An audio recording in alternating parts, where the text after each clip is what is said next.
విజయ్ దేవరకొండ, రష్మిక వీరిద్దరు కూడా మధ్యతరగతి నుంచి వచ్చిన సినిమా నటులే. కానీ వీరిలో ఉన్నటువంటి నటనా కౌశల్యం, మంచితనం, మానవత్వం వీళ్ళని సమాజంలో ఉన్నత వ్యక్తులుగా నిలబెట్టింది. అంతేకాకుండా మరి ముఖ్యంగా విజయ్ దేవరకొండను చూసుకుంటే తన తోటి వారితో చాలా అభిమానంగా మెలిసే విధానం, పేదవారిని ఆదుకునే అతని మంచి లక్షణం అతని ఒకంత ఎత్తుని నిలబెట్టానే చెప్పక తప్పదు. తన తోటి నటీనటుల కన్నాను తను మాత్రం విభిన్నంగా ప్రవర్తిస్తూ ప్రజలతో మమేకం అవుతూ, అంతేకాకుండా తనకు తోచిన విధంగా సాయం చేస్తూ అందరి మనల్ని పొందుతున్నాడు. అటువంటి విజయ్ దేవరకొండ తన కుటుంబాన్ని చూసుకునే విధానంలో కూడా చాలా గొప్పతనంగా అనిపిస్తుంటుంది. ఎందుకంటే తల్లిదండ్రుల్ని, అదే విధంగా తన సోదరుని కూడా హక్కును చేర్చుకొని చూసుకునే విధానం మాత్రం చాలా మంది నేటి యువతకి ఆదర్శం అని చెప్పక తప్పదు. ఈ సందర్భంలో రష్మిక కూడా గత 5 సంవత్సరాలు బట్టి విజయ్ దేవరకొండతో సంబంధ బాంధవ్యాలు నెరవేరుస్తూనే ఈ మధ్య కాలంలో వీరిద్దరూ దంపతులు అవ్వడం మనందరికి తెలిసిన విషయం. అయితే అటువంటి వీరి మీద పడి కొందరు మూర్ఖులు, దుర్మార్గులు చాలా చెత్తగా కామెంట్లు చేయడం మాత్రం చాలా బాధాకరమైన విషయం. ఈ విధంగా చేయడం వాళ్ళకి ఏం కలిసి వస్తుందో తెలియదు కానీ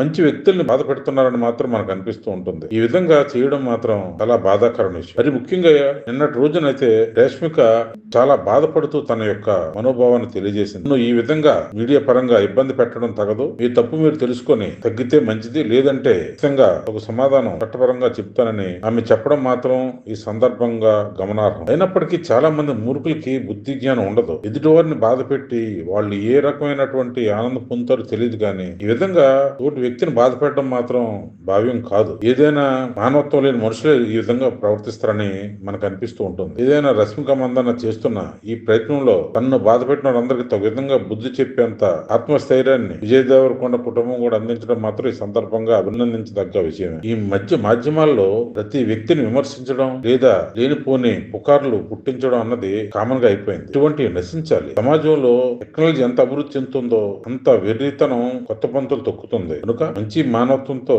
ఎదుటివారిని బాధ పెట్టని రీతిలో గడిపే సమాజం ఎప్పుడొస్తుందో తెలియదు గానీ దుర్మార్గులకి, దుష్టులకి మీడియా పరంగా తనని అవమానపరుస్తున్న వాళ్ళకి రష్మిగా చేస్తున్న ఈ హెచ్చరిక మాత్రం తగు రీతిలో గుణపాఠం అవుతుందని మనందరం ఆశిద్దాం, కోరుకుందాం. మా విశ్లేషణ మీకు నచ్చినట్టయితే లైక్ చేయండి, షేర్ చేయండి, సబ్స్క్రైబ్ చేయండి. మై మీడియా, మీ జనార్దన్. తప్పులుంటే మన్నించండి.